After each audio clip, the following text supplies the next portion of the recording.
Boutembo Direct, votre session d'information sur Moto TV. Voici le titre. Depuis plus d'un mois, les travaux de construction du pont reliant la ville de Boutembo à la localité de Boutou et dans le groupement Malio sont aux arrêts. Les usagers de ce tronçon routier s'interrogent sur la raison de cette suspension et appellent les exécutants à faire diligence. Ne jamais trahir le Congo, c'est autour de cette devise des FARDC que le gouverneur militaire du Nord Kivu, le général Constantin Makomba, a eu à entretenir les éléments, les unités de l'armée et de la police nationale congolaise. C'était lors d'une parade mixte tenue ce mardi à Goma. Voilà tout pour les titres.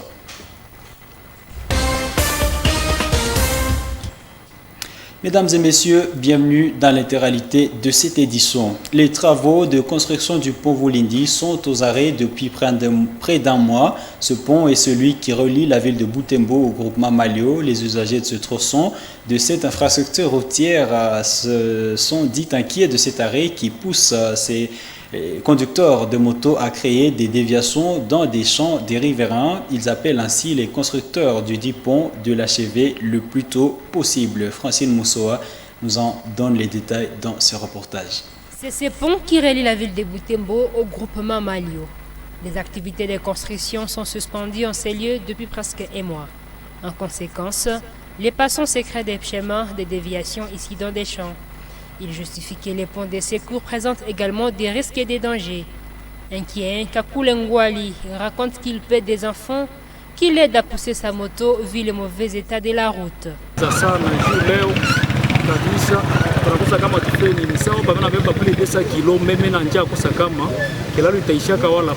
Nous ne savons que faire à ces jours.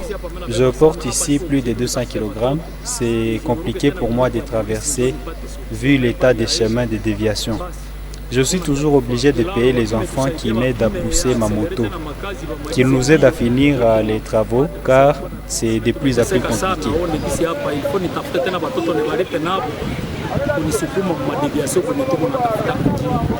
Freddy Kambale, un conducteur de moto, raconte le même calvaire. Il demande à ceux qui construisent ces ponts de continuer et finir les travaux pour permettre une circulation aisée.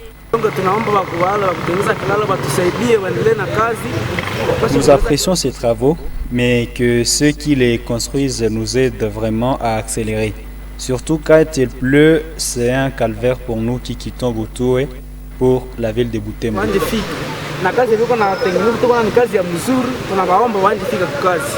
Ce pont est en train d'être construit par la solidarité des associations féminines pour les droits de la femme SAFDEF avec le financement de la MONUSCO. Le chef du secteur des Bapéré ainsi que les responsables du cadastre et des titres immobiliers du territoire de Lubero sont suspendus par le gouverneur du Nord Kivu. L'arrêté de l'exécutif provincial lu par le porte-parole Sylvain Ikenge leur reproche de favoriser les lotissements désordonnés dans cette entité. Suivez-le dans cet extrait. Sont suspendus de leurs fonctions les personnes ci-après. 1. Monsieur Kombi Nepanepa, chef de secteur de Bapéré. 2. Monsieur Kambere Kaungia Engeve, conservateur des titres immobiliers de la circonscription foncière de Lubero. 3. Monsieur Paluku Ndekesiri Teze, chef de division du cadastre de la circonscription foncière de Lubero. 4. Monsieur Kaindo Kanduvula Albert, chef de cellule de l'urbanisme de Lubero. Article 2. Pendant la période de leur suspension, les intérims seront assumés par les personnes ci-après. 1. Monsieur Maneno Kambakamba Saoussi, chef de secteur de Bapéré. 2. Monsieur Paluku Malengera, conservateur des titres immobiliers de la circonscription foncière de Lubero. 3. Madame Kahindo Sokoni Aldegonde, chef de la division du cadastre de la circonscription foncière de Lubero. Et 4. Monsieur Kavusa Sikuriwa Mundu Apôtre, chef de la cellule de l'urbanisme de Lubero. Le gouverneur du Nord Kivu, le lieutenant-général Constantin Makomba, a présidé une parade mixte FRDC-PNC ce mardi 5 avril à Goma. Cette séance avait pour but de réarmer moralement des troupes et rappeler la devise des forces de défense et de sécurité qui est celle de ne jamais trahir le Congo. Suivez ce reportage de nos confrères de la presse du gouvernorat.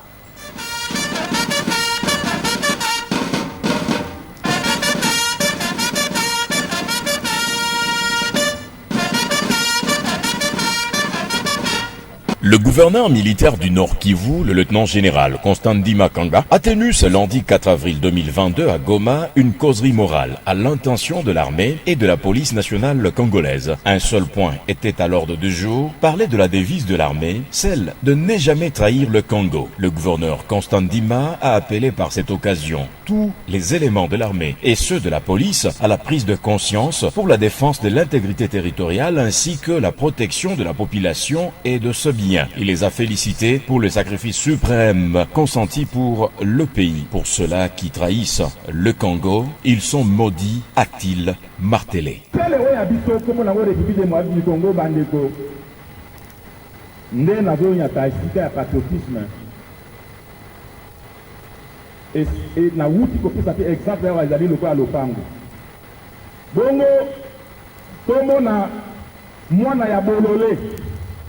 Mwana ya zoba yo mwana ya bolole mwana ya zoba okei ozwi buku ya lopango ya bino buku ya lopango ya tata yo okende kotekisa yango eske tokoki kosala yango nakanisi bozali mikolo bozali koyoka malamu makambo nazali koloba yo oyo osali déflexion okei na groupe armé kombo nango ezali haute trahison kombo nango ezali kombo mosute osali haute trahison mais bandeko nanga basoda nakanisi loi na biso so tobakisi su règlement na biso ezali makasi nini likolo ya eloko wana okei kuna papa e chance na yo ezala kuna chance na yo ezala kuna ata eloko nini oyo yo okoya lisusu oya o na ye konégocie okona boye mais okosaki Le gouverneur militaire a aussi demandé à l'armée et à la police de regarder dans une même direction. L'armée et la police doivent vivre dans l'unité avec un même objectif, dans une collaboration parfaite entre les unités, les policiers, les militaires pour une seule mission, a-t-il ajouté. Rendons-nous à Kinshasa où la stratégie nationale du programme désarmement, démobilisation, relèvement communautaire et stabilisation PDDRCS en sigle a été validée par les membres du comité de pilotage le lundi 3 avril dernier à Kinshasa. La cérémonie relative a été présidée par le chef de l'État, Félix-Antoine Tshisekedi Tshilombo, qui a indiqué que cette stratégie se soucie de l'appropriation par la communauté du programme de démobilisation à vue de la consolidation de la paix. Suivez ces reportages de la presse, de la presse présidentielle. 9 mois après sa création par le chef de l'État, le programme de désarmement, démobilisation, relèvement communautaire et stabilisation tient déjà une stratégie nationale pour sa mise en œuvre.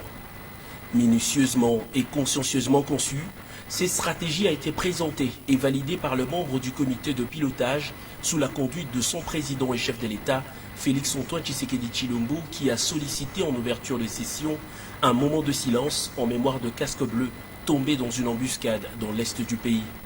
Cette nouvelle vision qui s'installe avec des missions précises pour faire face aux défis actuels de sécurité devenus régionales vient résoudre les insuffisances de l'ancienne formule de DDR avec un but précis. Soucieux de pouvoir garantir l'appropriation du programme par les communautés sur le terrain et dans le but d'en assurer sa réussite, la stratégie nationale fait de la décentralisation, la responsabilisation, la transparence et la redevabilité les principes sacro-saints de son mode de gestion. Le choix de ces principes répond, outre à la devise de travail du PDDRCS, à savoir pour la communauté, avec la communauté, dans la communauté et par la communauté.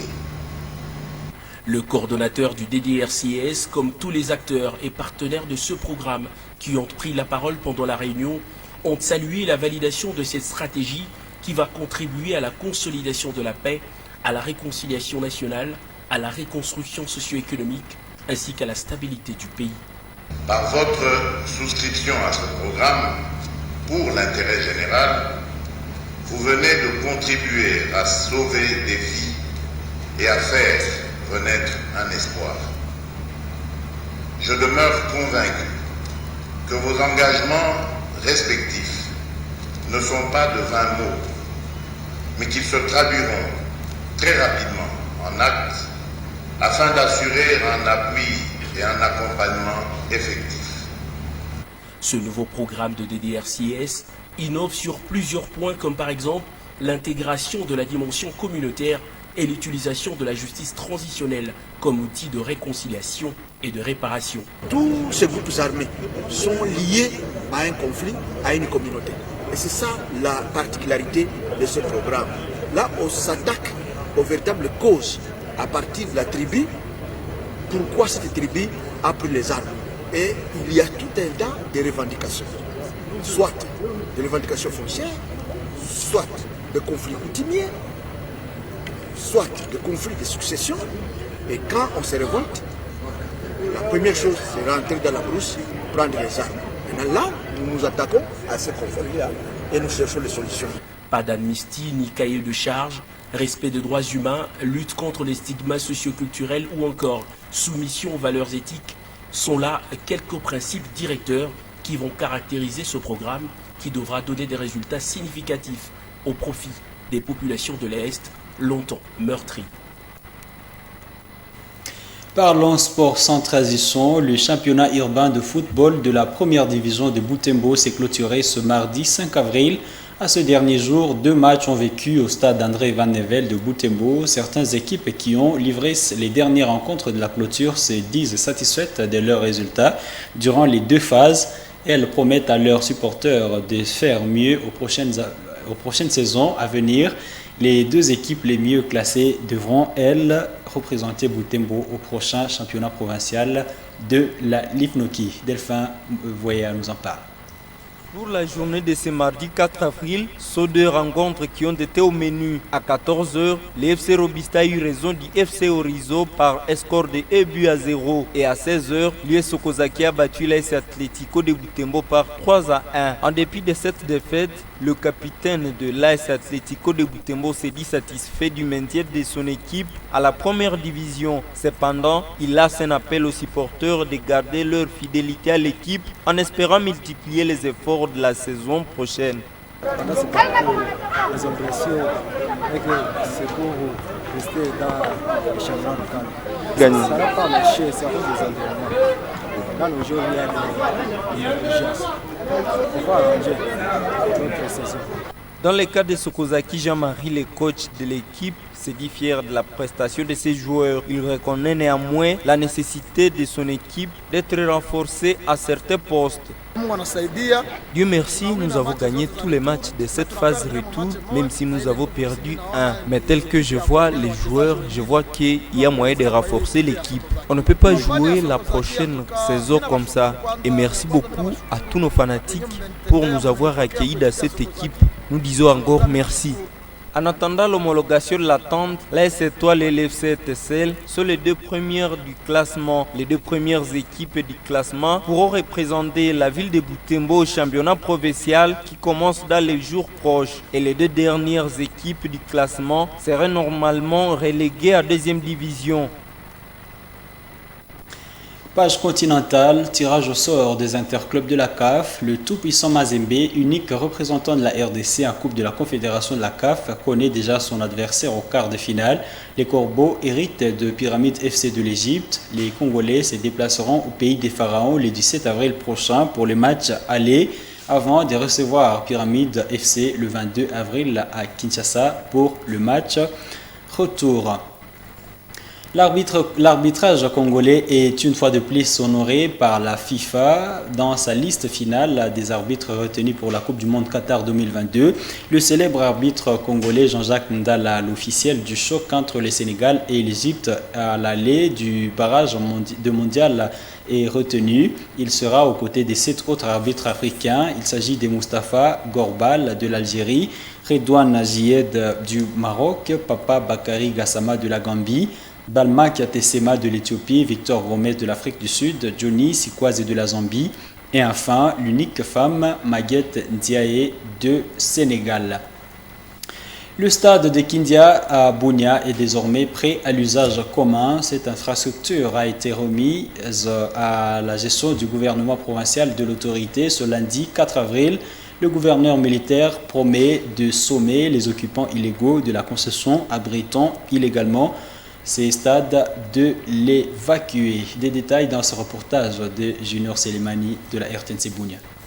La province de l'Ituri mérite mieux que l'insécurité entretenue par certains de ses fils et filles égarés. Un stade omnisport au standard international, construit au stade de Kindia en ville de Bunia, remis provisoirement aux autorités provinciales. Ce lundi, un projet du gouvernement estimé à 10 millions de dollars américains pour une capacité d'accueil de 10 000 personnes. Pour le lieutenant général Lubuyanka Chamadjouni, cet ouvrage va être un lieu de cohabitation pacifique de toutes les communautés de l'Ituri avant d'inviter la population qui a envahi les alentours de cet espace à évacuer dès à présent. Nous voulons que ce stade soit vite utilisé pour fédérer, n'est-ce pas, les communautés, fédérer les populations, qu'on ne fût qu'un début de paix. Voilà pourquoi j'ai voulu moi-même être ici présent, participer, n'est-ce pas, à cette remise provisoire pour vraiment montrer que nous, les Ituriens, nous avançons.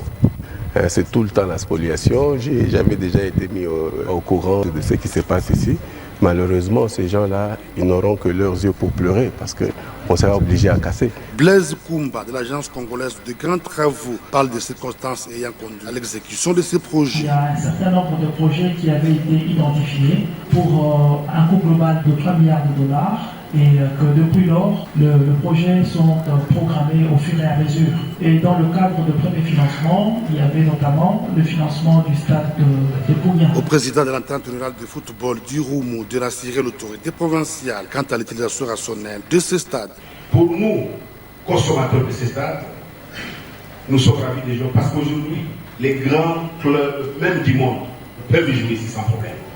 Mais également nous vous garantissons en tout cas une bonne utilisation. Il convient de préciser que ce programme du gouvernement s'inscrivant dans le cadre de la coopération sino-congolaise concerne les stades de Bunia, Goma, Bukavu et Kalemi. Une visite guidée suivie de la signature de réception de cet ouvrage a sanctionné cette cérémonie. Mesdames, Messieurs, c'est la fin de cette édition du journal sur Moto TV. Au revoir.